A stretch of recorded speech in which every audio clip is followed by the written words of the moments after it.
Le Seigneur soit avec vous. Évangile de Jésus-Christ selon saint Marc.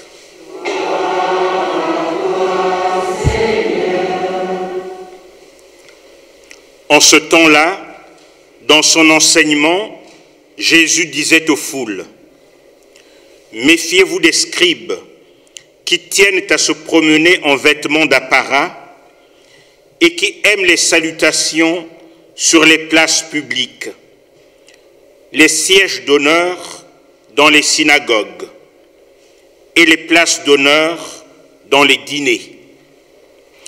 Ils dévorent les biens des veuves et pour l'apparence, ils font de longues prières. Ils seront d'autant plus sévèrement jugés. » Jésus s'était assis dans le temple, en face de la salle du trésor, et regardait comment la foule y mettait de l'argent. Beaucoup de riches y mettaient de grosses sommes. Une pauvre veuve s'avança et mit 2 petites pièces de monnaie. Jésus appela ses disciples et leur déclara, « Amen, je vous le dis, cette pauvre veuve a mis dans le trésor plus que tous les autres, car tous, ils ont pris sur leur superflu, mais elle a pris sur son indigence. Elle a mis tout ce qu'elle possédait, tout ce qu'elle avait pour vivre. » Acclamons la parole de Dieu.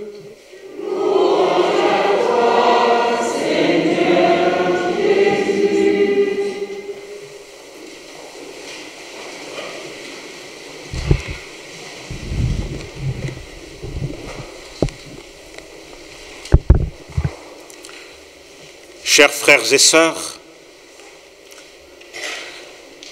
la loi de l'économie veut que nous gérions nos biens, notre argent avec intelligence. Et que quand nous donnons, nous ne donnions que ce que nous pouvons donner, en gardant pour nous-mêmes, pour notre famille, pour l'avenir. Et l'avenir dans l'économie moderne, c'est très précieux. On va économiser, thésauriser pour les 10 ans, les 15 ans qui viennent.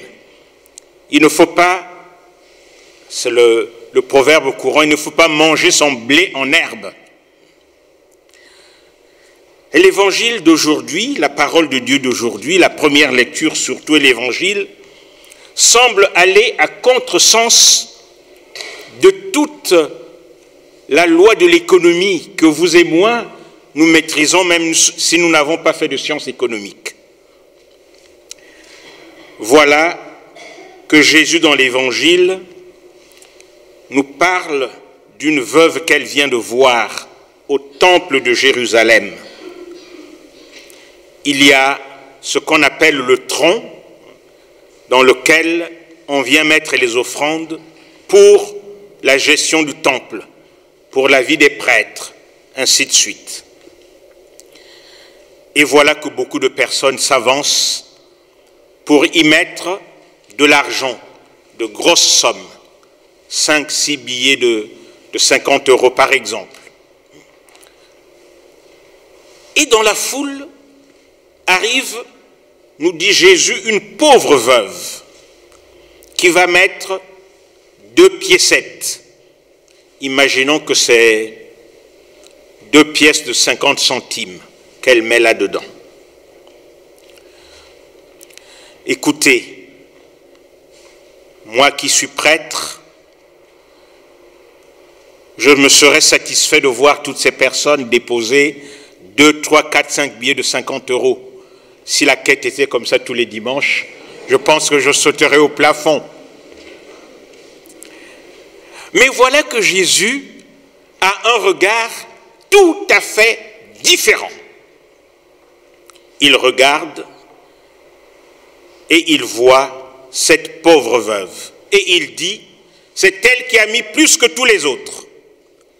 Et c'est elle qu'il va donner en exemple à ses disciples. Qu'est-ce qu'elle a d'extraordinaire, cette veuve? 2 piécettes, ça ne fait pas vivre la communauté.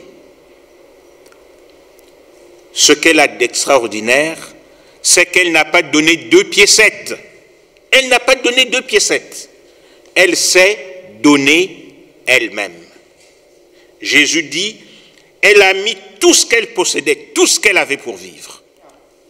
Elle s'est donnée en fait elle-même.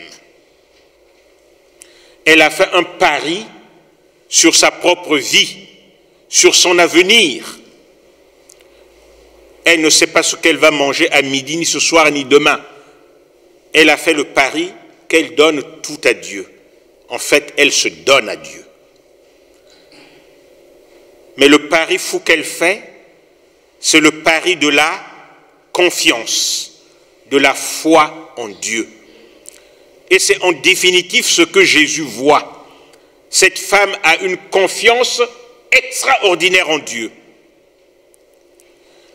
Et elle sait, et les Juifs disaient cette prière bien avant nous, donne-nous aujourd'hui le pain de ce jour. Elle le sait. Elle fait confiance en Dieu qui lui donnera le pain de chaque jour. C'est la foi du pauvre, la foi de la veuve et de l'orphelin, qui sait que son défenseur, c'est le Seigneur Dieu. Et les autres qui ont mis beaucoup d'argent, est-ce qu'ils n'ont pas bien fait? Si, quand même, ils ont bien fait. Mais, apparemment, dit Jésus, ils l'ont fait pour se montrer. Et surtout, ils n'ont rien risqué. Ils savent que si je donne 50 €, à la maison, j'en ai des milliers et des milliers. Ça ne me coûte absolument rien. Absolument rien. Ouais, c'est la différence entre ceux-là et celles-là. Il y a des personnes, mon frère, ma sœur, quand ils ont dans la poche une pièce de 1 € et que la pièce est tombée, il va la chercher. Il va chercher la pièce. D'autres diraient, c'est pas grand-chose. Mais la veuve, c'est celle-là qui va chercher la petite pièce. Mais cette petite pièce qu'elle ne trouve pas, c'est Dieu qui va la lui rendre. Cette veuve, c'est l'image du peuple d'Israël tel que Dieu l'a voulu et l'a accompagné pendant la longue marche au désert. Ce peuple n'avait plus rien à manger, plus rien à boire. Et Dieu a fait venir la manne pour que le peuple mange. Il a fait jaillir l'eau du rocher du désert pour que le peuple boive. Il leur a même offert des cailles pour qu'ils mangent en abondance.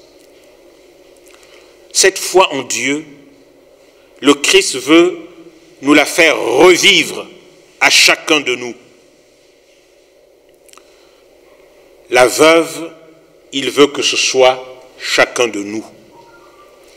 La veuve de l'Ancien Testament, la veuve du Nouveau Testament. Revenons à celle de l'Ancien Testament. Elle est aussi extraordinaire. Le prophète Élie, qui a fui la cruauté de la reine Jézabel et du roi Akaz, a trouvé refuge dans un territoire païen, au pays de Sidon. Et voilà qu'il a faim et qu'il a soif. Il va rencontrer une pauvre veuve, à qui il demande de lui donner à boire. Il y a de l'eau à côté, la veuve va prendre la cruche et servir de l'eau au prophète Élie. Mais le prophète Élie va être encore plus demandeur.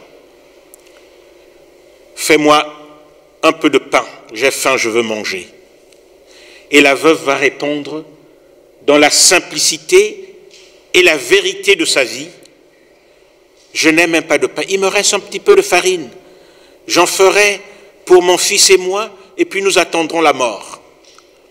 Et Élie va insister, il va être même exigeant. Fais-moi d'abord un peu de pain, et puis tu feras ce que tu voudras pour toi et ton enfant. Et la veuve, qui est une païenne, elle n'est pas juive, une païenne, va écouter la parole du prophète Élie. Elle va lui faire du pain, le lui apporter, et l'extraordinaire va s'accomplir. Cette femme a toujours eu de la farine et de l'huile dans sa maison, qui prête aux pauvres, donne, ou qui donne aux pauvres, prête à Dieu, et Dieu le lui rendra. Dieu le lui a rendu à cette veuve-là. Jésus ne veut pas nous dire qu'il faut brader tout de suite nos biens, mais il veut nous dire deux choses essentielles, trois. La première, c'est que nous sommes pauvres devant Dieu. Ce que nous sommes, ce que nous avons, est un don de Dieu. Et si nous avons reçu de Dieu, nous devons imiter la bonté et la générosité de Dieu pour partager également ce que nous avons reçu de lui. La deuxième leçon, c'est que Dieu est miséricordieux. Il a un regard de tendresse sur les petits, sur les pauvres. Et il nous charge, parce que nous sommes baptisés, parce que nous sommes le corps du Christ, il nous charge de poursuivre cette œuvre de miséricorde pour que nous soyons avec lui à sa place, dispensateurs des biens qu'il nous fait. La troisième chose, c'est que le regard de Dieu n'est pas toujours le nôtre. La veuve, l'orphelin, le malade, l'opprimé, l'étranger, l'immigré, nous ne les voyons pas. Ou si nous les voyons, nous détournons souvent notre regard de leur souffrance. Or, Dieu sait ce qu'il regarde d'abord, comme Jésus qui voit cette veuve et qui la donne en exemple.